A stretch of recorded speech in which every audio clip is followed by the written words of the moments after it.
किसानों के साथ कौन नहीं दिखना चाहता, और जैसे ही दिखने की बात आती है नरेंद्र मोदी आगे आकर खड़े हो जाते हैं। लेकिन यही नरेंद्र मोदी लोकतंत्र को सबसे ज्यादा खतरे में डाल रहे हैं। बात करेंगे फार्मर्स बिल को लेकर मोदी सरकार ने कैसे लोकतंत्र का गला घोटा। लेकिन थोड़ा पीछे चलते हैं ताकि हम सब समझ पाए कि संसद का मजाक बनने की शुरुआत बहुत पहले हो चुकी थी। 5 अगस्त 2019 को याद कीजिए। इसी दिन संसद में गृह मंत्री अमित शाह खड़े हुए थे और जम्मू कश्मीर को यूनियन टेरिटरीज में बांट दिया। एक ही दिन बिल लाया गया और कुछ ही घंटों में पास कर दिया गया। सांसदों को न पूरा समय मिला बिल को पढ़ने का, समझने का या उस पर कुछ भी सोचने का। झट मंगनी पढ़ मोदी सरकार ने अपनी पीठ तो थपथपा ली, लेकिन संसद और लोकतंत्र की धज्जियां उड़ाने का सिलसिला तभी से शुरू हो गया था। अब आते हैं फार्मर्स बिल पर। संसद में यह बिल आया, लेकिन ऑर्डिनेंस के रूप में। मतलब ये कि सरकार बस संसद में इसे जल्दी पास कराने के मन से आई थी, लेकिन हुआ ठीक उल्टा। संसद में बिल आने के बाद हंगामा हो गया कि मोदी सरकार राज्यों के हक पर हमला कर रही है और हर बार की तरह इस बार भी बड़ी कंपनियों को फायदा पहुंचाने की कोशिश कर रही है। ये बात शुरू हो गई संसद में जैसे ही ये बिल सामने आया। 20 सितंबर की सुबह 9:30 बजे से राज्यसभा में फार्मर्स बिल पर चर्चा शुरू हुई। ये वक्त था जब चर्चा की शुरुआत हुई, जो दोपहर 1 बजे तक चलनी थी। इस बीच तमाम विपक्षी पार्टियों ने अपना पक्ष रखा। आम आदमी पार्टी की ओर से संजय सिंह, शिवसेना की ओर से संजय राउत, आरजेडी से मनोज कुमार झा, टीएमसी से डेरेक ओब्रायन, समाजवादी पार्टी से रामगोपाल यादव और साथ ही कांग्रेस ने अपनी बात रखी। What chance does the farmer have? What chance does he have to take the big boys to court, to negotiate with the private purchaser? Who are they trying to fool, sir? मंडी के बाहर के market जो है वो corporate लोगों के हाथ में है, बड़े बड़े कंपनी, ईस्ट इंडिया कंपनी के हाथों में है, और धीरे धीरे ये लोग मंडी में भी जाएंगे और मंडी का भी कब्जा करेंगे, जिसकी वजह से सत्ताधारी दल न डिबेट करना चाहता है, न डिस्कस करना चाहता है। They are just rushing through the bills. कि हम ये किसानों के डेथ वारंट्स पर किसी हाल में साइन करने को तैयार नहीं। सदन अगर ये बिल पास करता है तो आप ऑबिचुअरी लिख रहे हैं इंडियन फार्मिंग कम्युनिटी की, भारतीय किसानों की। आप एक योजना लेकर आए हैं जिससे आगे चलकर सारी कृषि क्षेत्र को आप पूंजीपतियों के हाथ में देना चाहते हैं। इन सब में एक बात सबसे कॉमन थी, और वो ये कि आखिर सरकार किसी बिल पर डिबेट क्यों नहीं चाहती। आखिर ऐसी क्या जल्दी है।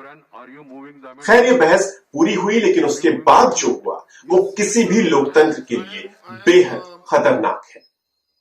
ये सारी बहसें संसद में पूरी हुई और जब बात बिल पर वोटिंग की आई, करीब 1 बजे के आसपास कुछ सांसदों, जिनमें टीएमसी के डेरेक ओब्रायन, डीएमके से टी सिवा, सीपीआईएम से के रागेश शामिल थे। इन सांसदों ने बिल को सुधार के लिए कमेटी में भेजने की मांग की, जिस पर वोटिंग से फैसला होना था। इस पर उपसभापति ने वॉइस वोटिंग करवाने को कहा। मतलब ये कि आवाज से वोट होगा, जिसकी आवाज जितनी तेज चेयर पर बैठे हुए व्यक्ति को सुनाई देगी, फैसला उसके पक्ष में आ जाएगा। इस तरह से वोटिंग की जाएगी, इसका फैसला हुआ। इस तरीके को तब इस्तेमाल किया जाता है जब बहुमत किसी बिल या मुद्दे की ओर पूरी तरह हो, मतलब साफ हो कि 90% लोग इस बिल के साथ में हैं, और इस वक्त ऐसी वोटिंग, वॉइस वोटिंग की जाती है ताकि वक्त जाया ना हो और जल्दी से मुद्दे सुलझ जाएं और संसद ठीक से आगे बढ़ सके और तेजी से काम हो। लेकिन यहां सांसदों ने डिवीजन की मांग की, जिसका मतलब यह है कि वोट अब रिकॉर्ड होगा और उसके बाद साफ फैसला आएगा, लगभग वैसे ही जैसे हम चुनाव में करते हैं। याद रखिए कि हर सांसद का अधिकार है कि वो वोटिंग की मांग कर सकता है और कोई भी इसे मना नहीं कर सकता। चेयर पर बैठे सभापति या उपसभापति भी नहीं। वोटिंग करवाना संसद की सबसे बड़ी जिम्मेदारी है अगर किसी मुद्दे पर आम राय नहीं बन रही। इस बात को अपने दिमाग में बैठा लीजिए ताकि जब हम आगे बढ़ें तो आप समझ पाए कि 20 सितंबर को लोकतंत्र और संसद में मोदी सरकार ने गहरा हमला किया है। खैर, इस बिल पर बात करने का समय सिर्फ 1 बजे तक का था, लेकिन अचानक से सरकार की ओर से इस समय सीमा को बढ़ा दिया गया, जिस पर हंगामा होना ही था, क्योंकि यह बताता है कि सरकार को कितनी जल्दी थी इस बिल को पास कराने की। मंत्री जी, 1 मिनट, 1 बज रहे हैं। आप through you to the house that house may be extended till the completion the disposal of this bill.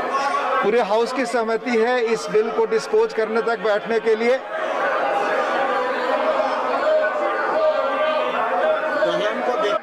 सरकार की बात चेयर की ओर से मान ली जाती है और विपक्ष के विरोध के बावजूद बिल पर बात आगे बढ़ती है। लेकिन यहां सबसे शॉकिंग चीज होती है जब सांसदों की वोट कराने की मांग नहीं मानी जाती।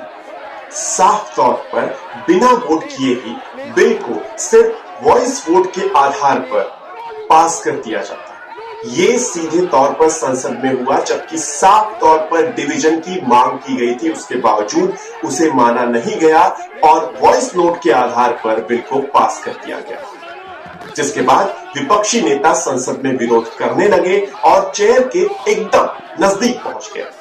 टीएमसी के नेता डेरेक ओब्रायन ने रूल बुक्स उपसभापति को दिखाते हुए वोटिंग ना करवाने को वायलेशन करार दिया। लेकिन इसी बीच राज्यसभा टीवी ब्लैकआउट हो जाता है, पूरी तरह से ब्लैकआउट। ये अपने आप हुआ या कर दिया गया?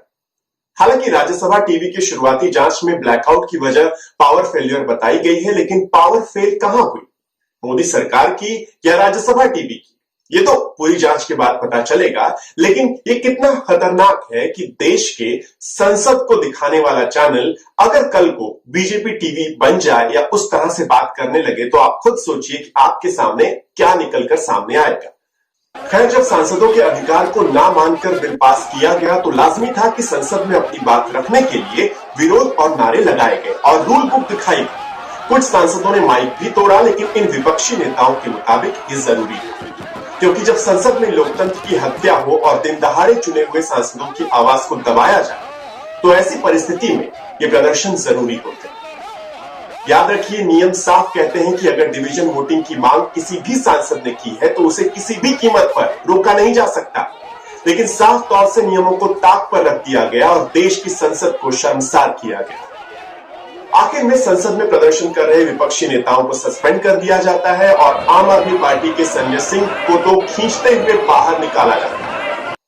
एक और सरकार संसद को अपना मोहरा बना लेती है, नियमों को नजरअंदाज कर दिया जाता है और जब बीजेपी के राज्यसभा मेंबर सुधांशु त्रिवेदी से पूछा जाता है कि आखिर क्या दिक्कत है बिल को सुधार के लिए कमेटी के पास भेजने में, तो कहते हैं टेक्नोलॉजी के इस दौर में जब सारी चीजें रफ्तार पकड़ रही हैं, तो हमें भी स्पीड पकड़नी पड़ेगी। ये राज्यसभा में बैठे बीजेपी के मेंबर का लॉजिक है। वहीं दूसरी ओर जिन विपक्षी सांसदों को सस्पेंड किया गया, वो संसद के बाहर धरना देते रहे और सरकार से मांग करते रहे कि बिल को वापस लें, सुधार करें, बहस करें और फिर बिल पास कराने की बात हो। लेकिन सरकार ने नहीं सुनी, बल्कि सरकार तो एक कदम और आगे बढ़ गई और कानून मंत्री रविशंकर प्रसाद कहने लगे कि अगर सांसद माफी मांग लें तो सरकार उनके सस्पेंशन को हटाने पर विचार कर सकती है। सरकार विचार करेगी संसद में हुए सस्पेंशन पर? सरकार फैसला करेगी संसद से किसको हटाना है और किसको रखना? सरकार क्यों? रविशंकर प्रसाद क्या भूल गए कि संसद उनकी सरकार नहीं बल्कि चुने हुए प्रतिनिधियों और देश की पंचायत है। वो मोदी सरकार की कैबिनेट नहीं बल्कि हर सांसद की आवाज है। पूरा विपक्ष उन सस्पेंडेड सांसदों के साथ खड़ा हुआ और संसद की आने वाली दिनों की कार्यवाही में शामिल नहीं हुआ। लेकिन बावजूद इसके राज्यसभा में 7 जरूरी बिल महज 3.5 घंटे में पास कर दिए गए, बिना विपक्ष की मौजूदगी में, बिना किसी चर्चा के, बिना किसी सवाल जवाब के सारे बिल पास कर दिए गए। ये अपने आप में संसदीय प्रणाली को खत्म करने की पूरी कोशिश बताता है कि सरकार ने बिना किसी विपक्ष के बिल को पास करवा दिया। यानी मकसद सिर्फ बिल पास कराना है, ना विपक्ष की सुनना, ना संसद में डिबेट करना। फैसला आपको करना है। ये क्या आप देख पा रहे हैं अपने सामने लोकतंत्र और संसद की हत्या को? क्या आप देख पा रहे हैं सरेआम तानाशाही की आहट को? पूछिए अपने आप से और फिर सोचिए कि आखिर आप चुप क्यों हैं।